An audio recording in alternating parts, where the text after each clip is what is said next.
This lesson is about functions, and this is at the very heart of JavaScript and what JavaScript is all about. We're going to be covering what functions are and how to use them and how you can create functions.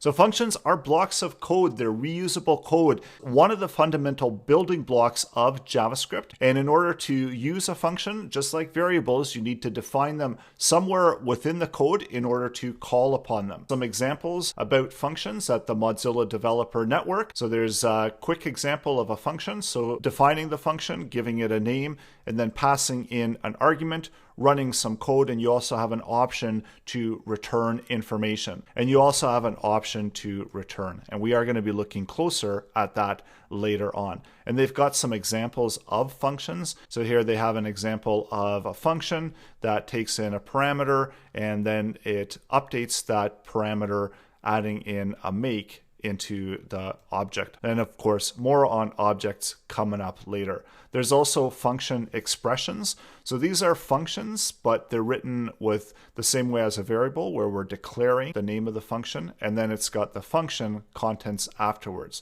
So those are two different ways to write functions. We are going to be covering a little bit more on both of these as we go through the upcoming lessons. Quick example of a function, so parameters and then the code that needs to be executed is within the curly brackets. We do have a challenge for you, and of course it's in regards to functions.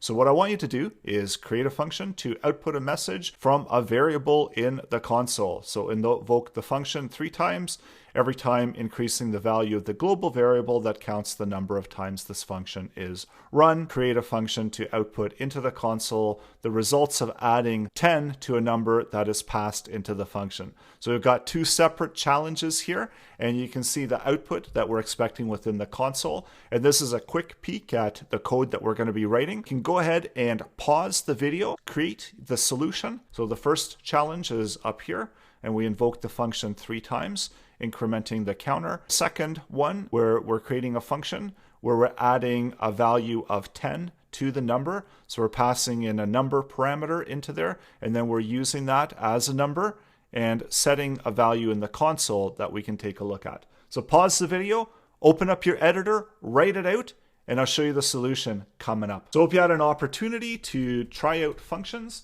So first we need an output that we're going to declare a variable. And this one can just be a string value holding hello world. And we're also going to set up a counter, and that counter is going to start at 0. So these are the global variables that we're going to work with. And then within the function, we're going to pass in. So we're going to call a function called welcome and pass in the parameter of output into it. And then down here is where we're going to set up our welcome function. So it's going to be expecting a parameter. And this doesn't have to be the same. It doesn't have to be message. You can call this whatever you want. And then this is how we reference that parameter within the block of code within the function.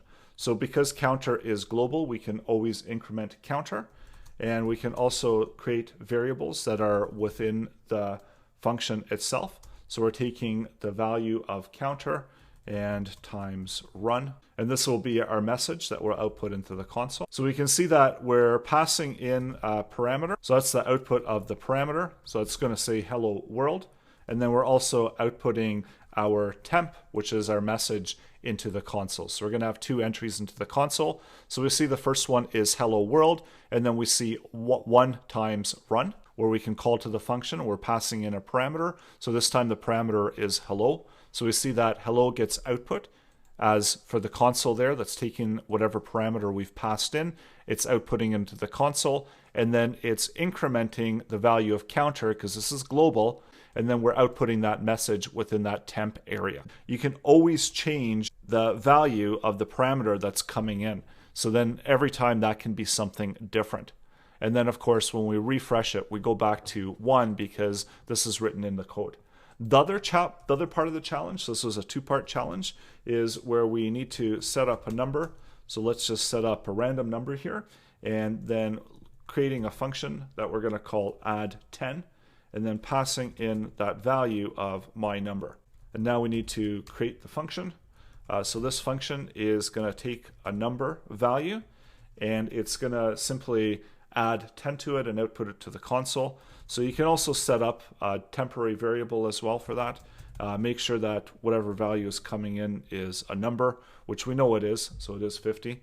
And then we're going to console log the value of temp plus 10. So every time, whatever number we want to pass in, so this can be any number at all, and every time we pass in a number, what the function is going to do is it's going to take that number value that's being passed in, add 10 to it. It doesn't matter what number we pass in or how many times we run it, and that's the whole purpose of a function, using the parameters. So you don't have to have parameters. You can just run the functions as on their own as well.